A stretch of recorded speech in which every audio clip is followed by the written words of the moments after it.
Klasse. I just want to make you a quick little video. There are two common questions that come up a lot that I wanted to sort of answer in this because they're very related, at least in the answer. So the two questions I get a lot are, how do I learn grammar in this class when it's never been explicitly taught to me? And how do I phrase things like a German would? Or how do I avoid word-for-word translating? Because you're wondering, I know how to phrase things in English, how can I put that in, how can I just magically know how Germans would do that? So here is going to be the answer to that. We're going to start off with more of the idea of how do I learn grammar. And remember, the idea behind this course is that it's communicative in nature. We're trying to teach you not to be perfect grammar people, but how to communicate, how to get your ideas across.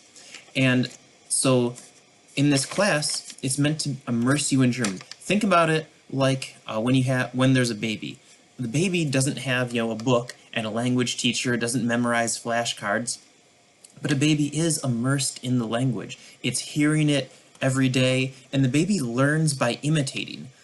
Sort of like a parrot. The baby just gives back what it hears. And in this class, you're meant to be like the baby. You're meant to be like the parrot. You want to give back what you're hearing.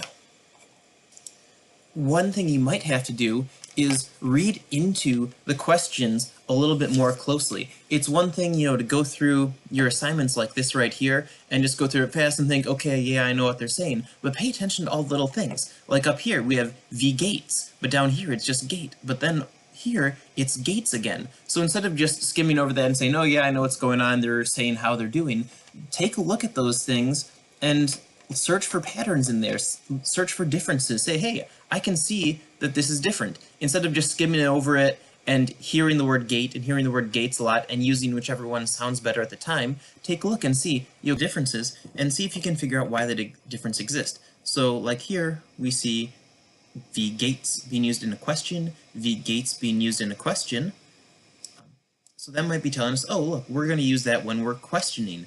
And if we notice one thing too, there's an apostrophe there, right? And if we go back to the start of this, we see gate S. And we can say, oh, I bet that apostrophe is a contraction. And we know if we're translating this, how's it going? So we have that. Whereas gate is part of the answer. Es geht is, it's going. Es geht mir gut. Es geht mir schlecht. Or so on. So there is some good information that you can think about there. And then you'll know which one to use when you're talking. You're going to say, oh, am I asking a question? Then I'm going to use gates. V gates. Or if you're answering, you're going to just use the form gate. Es geht mir gut. You're not going to say es gates mir gut because gates is used for a question. So those patterns are important. Also, the other thing that's going to come up is when you're turning your work into me, I'm going to correct you. I'm going to say, hey, do this way or try doing that. And that's not because the whole focus of this class is on grammar, but I'm always going to be trying to point you in the right direction. Think about, that little baby again from our earlier example. If the baby says something like, me want pizza, the parents might say, I want pizza. They're going to sort of give that back to them. And then the baby's going to learn to imitate that. Now, you're a little bit older than a baby, so I might explain the reasons why. That way you can do it correctly in the future. But it's still that same idea where I'm trying to help push you in the right direction, give you more recognizable speech patterns to use, just to help correct the grammar, because as you go on and learn more and more, your sentences are going to get longer, they're going to get more complex, you're going to know more words and they're going to be less memorizing. There's going to be less memorizing of phrases that have everything done for you in them, so you're going to need to know how the parts build together to be able to make your own longer sentences.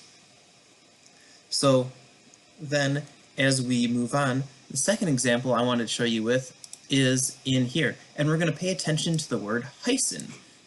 Or actually, if we take a look here real quick, we might notice, oh look, here's the word heißen, wie heißen Sie. We have wie heißt du. And then down here we have ich heiße. So we have all sorts of different forms of that word. And this is another place that I see a lot of errors early on in class. You're not sure when to use them. I see things written a lot like ich heißt or heiße. Whereas you see here, you'd want to have that T ending. If we're taking a look at our examples, let's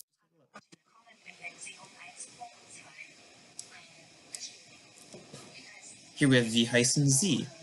Remember, back to the start of this unit, we have formal. Now, there, basically they went on too fast for me to point anything out to you. So here we see Frau Braun talking again, wie heißen Sie? And here we have Michaela answering, ich heiße. So we want to start putting some of those things together and say, what patterns can you see? And here you have Michaela answering with I. I am called Michaela. Or Frau Braun, she's asking at wie heißen Sie? Just like you saw when Michaela asked, she asked wie heißen Sie? So we see Sie and heißen going together. We see ich and heiße going together. So we're going to use that. We're going to be imitative in our language, and we're going to say, oh, when I'm using ich, I use heiße. When I'm using Sie, I'm going to be using heißen. Or if we go back here, if we use do, we're going to use heist. You know, er and Sie, we're also going to use heist for those as well.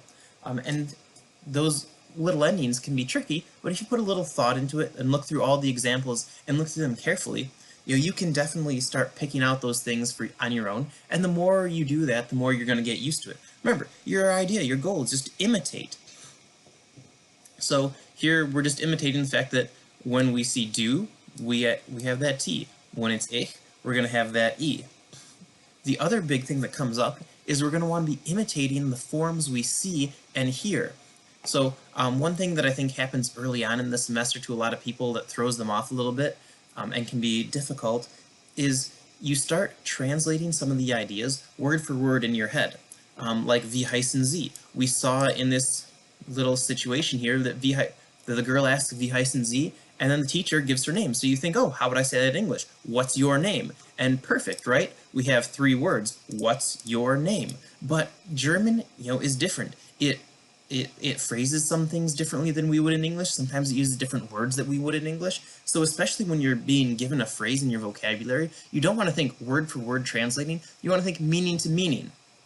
This means word for word, how called you, which really wouldn't make a lot of sense in English. We might figure out what you're trying to say, but that's never how we'd phrase it. So instead we translate meaning to meaning, and we tell you, here's the meaning of this, and here's the meaning of that. But they don't add up word for word. And the problem that becomes is then, sometimes I have students who say, okay, I know that this means what, and I know that this means name, and, and then this is your. And most students, for some reason, get the idea that this word order is a little bit flipped. But what happens is I see heißen being used a lot of times for names, so I'll get sentences that say something like, mein heiße ist. And if we look here, there are 2 different ways we can introduce ourselves according to this vocabulary list or in this animation that we just saw. And if we look here, we can say ich heiße, my name is. That's a perfectly good way to tell someone what their name is. You can say mein Name ist. Actually, I guess there are 3. We can also say ich bin. We can use any of those to introduce ourselves and tell us our name. But notice mein heiße ist isn't on that list. And that's because, the word for word translating is getting us, right? Heißen doesn't mean in German name. Name does. Heißen is actually a verb. It'd be the closest to the verb to be called or to call. So this is, if we translate it word for word again a little bit differently, this sentence is sort of like saying, how are you called? Instead of what's your name. So we have a little bit of a problem there. And it gets back to imitate what you see in class. And this is really an answer to that second question. How do I phrase things like a German? Don't think, how do I translate this word for word? Don't think, how or what German words do I need to put this exactly in English? If you're thinking, how do I introduce myself? Think back to the unit and say, well, how did I see one of these people introduce themselves? What did Yusuf say when he said his name? So you're going back to the same idea. You're just imitating what you're seeing in the class, because if you're imitating the German that's in the class, that's how a German would phrase it. All right, so I guess I took way longer than I meant to. Hopefully you had the patience for going through all of this, and I appreciate that. It'll help you avoid making a lot of mistakes. Remember, my goal is always to help you do awesome, so let me know if you have any questions.